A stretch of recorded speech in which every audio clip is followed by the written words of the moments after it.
If for whatever reason you want to check your blade or clean out underneath the deck, always make sure to take the HT lead off first, so it's safely off the plug, so there's no chance of the motor starting. Then you've got to decide which way to turn the mower.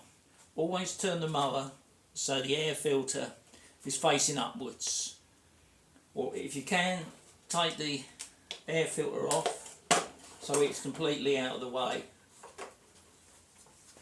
Put it to one side, and then with the air filter facing upwards and the exhaust facing downwards, tip the mower carefully onto its side.